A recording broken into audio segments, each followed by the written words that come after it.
Aquel que no conoce su historia está condenado a repetirla. Esta frase que se le atribuye en primera instancia a Napoleón viene como anillo al dedo en estos tiempos difíciles. Lejos de creer en videntes y adivinos, no hay mejor manera de pronosticar lo que nos depara analizando la historia. Saber lo que ocurrió para saber lo que ocurrirá. Hace tan solo un año nadie imaginaba que un virus pondría del mundo de cabeza, tirando abajo a nuestra frágil y dependiente economía y haciendo que la mayoría de países cierren sus fronteras recordándonos a las peores épocas de la guerra, y retrocediendo bastante en lo que a globalización se refiere. La cuarentena generalizada en gran parte del mundo que paralizó nuestras actividades no tiene precedentes recientes. La magnitud de esta no hace más que recordar que lo que estamos viviendo formará parte de la historia y será estudiado por las futuras generaciones como quien estudia de la Segunda Guerra Mundial hoy en día. Pandemias existieron muchas, las más recientes como la gripe porcina o también llamada AH1N1. En cuanto a números, fue una pandemia global que mató a 284.000 personas. Sin embargo, esta no fue ni la mitad de lo que es el mundo en tiempos del coronavirus. Comparar el coronavirus con la gripe AH1N1 ya no es una buena opción para intentar predecir qué nos depara en estos días. Por otro lado, comparar lo que acontece en estos tiempos con la temida y despiadada peste negra tampoco es una opción debido a que la peste negra ocurrió en una época en la que la sociedad era totalmente distinta. Además, el tan siquiera pensar que el coronavirus tendrá un efecto similar o remotamente parecido al de la peste negra es pesimista y atrevido. La peste negra no duró sino décadas, y en todo el tiempo que aquejó a la humanidad reclamó muchas vidas en masivas oleadas. A todo ello sumarle que no tenemos datos tan precisos sobre esta época, pues recordemos que en plena Edad Media y parte del Renacimiento no existía el sistema de contabilizar muertos e infectados que tenemos hoy, siendo el que tenemos aún muy impreciso. Cuando escuchas hablar de números en cuanto a muertos por la peste negra, no estás escuchando más que aproximaciones, cosa que en tiempos modernos es más sencillo de evaluar, pero aún así sigue sin ser completamente preciso. Entonces creo que para comparar el coronavirus no hay mejor ejemplo que la pandemia que más muertos ha causado a la humanidad, una que se transmitió de manera similar y ocurrió en tiempos relativamente recientes. La gripe de 1918, o también llamada gripe española, nombre que por cierto no tiene que ver nada con su origen, ya que oficialmente se reportaron los primeros casos en Estados Unidos, provocó un brote del virus de influenza del subtipo H1N1. Es considerada la pandemia más devastadora de la historia debido a que mató a entre 20 y 40 millones de personas en su primer año. Actualmente, en pleno agosto de 2019, el coronavirus no pasa de 1 millón de muertos, sin llegar a tener su primer año como enfermedad, que si bien sigue siendo un número elevado, no llega ni a acercarse al de la gripe española. Pero es justo esa amplia diferencia entre estas enfermedades lo que permite hacer una comparación. Conocemos el caso de pandemias menores como el de la gripe porcina y también conocemos casos peores como el de la gripe española.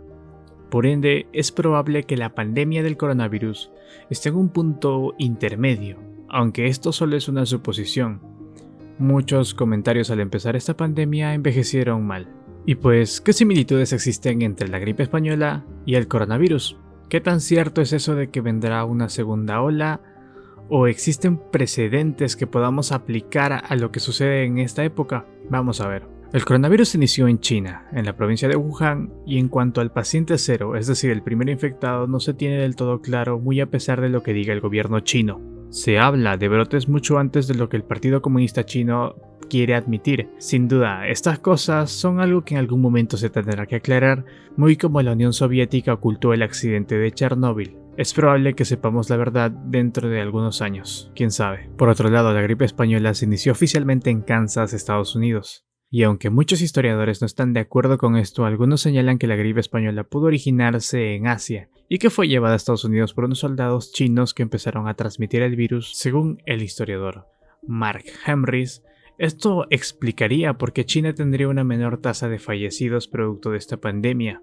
De ser cierto, podemos ver cómo hay cierto paralelismo con el actual coronavirus, aunque en un principio parecía que China sería la región más golpeada, pero terminó por ser la menos golpeada en lo que refiere a relación de su cantidad de población. Eso siempre y cuando creamos las cifras oficiales que da el gobierno del Partido Comunista Chino.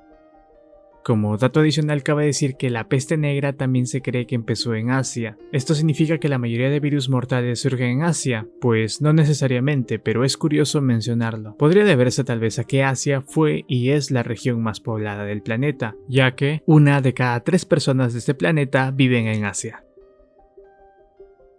Para 1917 ya eran 14 de los 16 campamentos militares de Estados Unidos que ya estaban contagiados por la gripe, y en los días siguientes se empezó a hablar de muertos. El presidente estadounidense de ese entonces, Woodrow Wilson, consultó al general Peyton March si debía enviar las tropas estadounidenses a Europa para reforzar las líneas aliadas, temiendo un brote de una desconocida enfermedad en territorio europeo. El general March, argumentando que no mandar las tropas podría ser ver la debilidad ante el enemigo, dio luz verde para que se enviaran las tropas, lo cual terminó por expandir el virus por el resto del mundo. ¿Quién sabe cuántas vidas se pudieron salvar de no darse esta orden?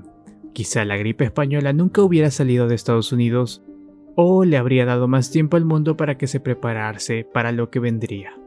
Tal vez hubiera cambiado el resultado de la guerra. ¿Quién sabe? Posteriormente, tras registrarse los primeros casos en Europa, todo llevó un evento en cadena. Francia fue el primer país afectado, pasándose luego a Reino Unido, Italia, Alemania y por último España. Recordemos que España no estaba en la guerra, y mientras que el resto, por medio de la censura, evitaron hablar de la pandemia, ¿te imaginas en la actualidad que tu gobierno prohibiera hablar sobre el coronavirus? Este sin duda es un factor que contribuyó al desastre que ocurrió en ese entonces. Como pasa con el coronavirus, una vez que Europa y Estados Unidos se infectaron, fue cuestión de tiempo para que el virus llegara a todo rincón del planeta. Esto alimentado por el hecho de que se movían tropas y suministros de casi todos los países que de directa o indirectamente participaban en la Primera Guerra Mundial.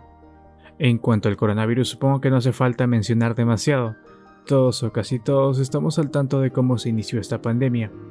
Y si bien en esta época no hay una guerra que haga que soldados se muevan de aquí a allá transmitiendo el virus, podríamos decir que el nivel de globalización que alcanzamos en los últimos años nos jugó en contra. El coronavirus, que en un principio parecía que sería un problema de Asia y que solo registraba pocos contagios en el resto del mundo, en parte hizo que nos confiáramos. Pero una vez estallado el problema en Italia, España, Alemania, Estados Unidos y el resto del mundo, el contagio fue casi inevitable. El hecho que en estos tiempos podamos pedir por internet un artículo de los países antes mencionados sin ni siquiera salir de nuestra casa no es más que un ejemplo de cómo vivimos en un mundo demasiado interconectado y que un virus puede llegar hasta los lugares más remotos sin ningún problema. Con respecto al coronavirus, la tasa de mortalidad es imprecisa de saber. Aunque inicialmente en China y según la OMS se tenía una mortalidad del 2 al 4% de los infectados, esta fue variando respecto a cada país e incluso se considera que hay un sesgo de información, pues en muchos casos el número de infectados es proporcional al número de pruebas que el país hace. Creo que es pronto para hablar de una tasa de mortalidad. Creo que esta información se sabrá muchos años después de superada esta crisis, ya que la información a la que tenemos acceso actualmente no es del todo verídica. ¿Qué tal si hay más infectados de los que cada país dice tener? ¿Qué tal si hay más muertos? O por otro lado, también es posible, ¿qué pasaría si el número es menor? Cosa que desde luego no creo, pero solo el tiempo se encargará de esclarecer todo este asunto.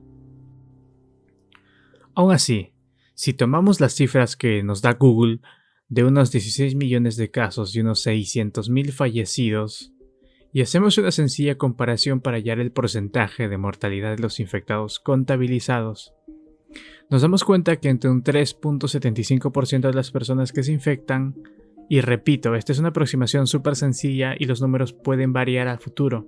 Además, como dije anteriormente, dudo que estas cifras revelen una situación real en la que vivimos, pero nos da una idea de qué tan mortal puede llegar a ser esta enfermedad. Por otro lado, en cuanto a la gripe española, se desconoce la tasa de mortalidad de esta pandemia. Pero de 1918 a 1920, algunos expertos estiman que murieron del 10 al 20% de los infectados. La cantidad de personas que se infectaron pudo llegar hasta ser la mitad de la población mundial, pero otras fuentes la elevan hasta 2/3.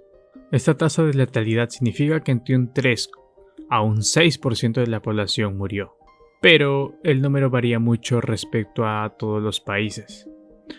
Incluso existe el caso de algunos pueblos indígenas del Pacífico o del Ártico que llegaron a perder hasta el 90% de su población. La gripe pudo haber matado a 25 millones de personas en las primeras 25 semanas. Las estimaciones más antiguas indicaban que murieron entre 40 y 50 millones de personas. Sin embargo, gran cantidad de países no disponían de un servicio sanitario capaz de recoger datos fidedignos y muchos de los muertos no fueron contabilizados. Por esta razón, estimaciones actuales mencionan entre 50 a 100 millones de víctimas, aunque repito que sigue siendo difícil e impreciso saber un número exacto. Al igual que con el coronavirus, ni los presidentes de las naciones más grandes se salvan de esta enfermedad. El presidente de Estados Unidos de ese entonces enfermó, mas no murió. Misma suerte que no tuvo el presidente de Brasil de ese entonces, Rodríguez Alves, quien tras una dura lucha sucumbió ante la gripe española. En la actualidad, el presidente de Brasil también se infectó del coronavirus, aunque Bolsonaro parece estar llevando mucho mejor el virus. Se estima que la tasa de mortalidad de la gripe española es entre un 10 a un 20%, y el coronavirus en sus peores proyecciones no alcanza tan grande mortalidad, lo que nos da algo de esperanza ya que nos dice que esta pandemia no es tan fuerte como la que ocurrió hace 100 años. Como dije al principio del video, a partir de acontecimientos pasados uno puede hacerse una idea con lo que respecta al futuro, y pues lo que podemos rescatar de todo esto es que la gripe española existieron 4 oleadas, siendo la segunda la que mató a más personas. Entonces creo que es de esperarse que con el coronavirus sea algo muy similar, aunque después de todo lo que viste en este video te habrás dado cuenta que la gripe española fue mucho, pero mucho peor que lo que es el coronavirus. Además, en ese tiempo no teníamos la tecnología ni experiencia que tenemos hoy en día, por lo que no hay que alarmarse, pero tampoco hay que confiarse.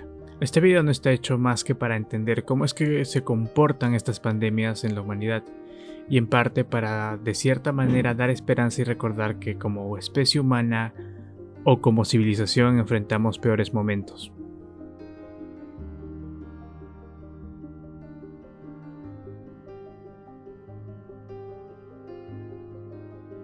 Si el video te ha gustado, te invito a que le des like y te suscribas para contenido similar.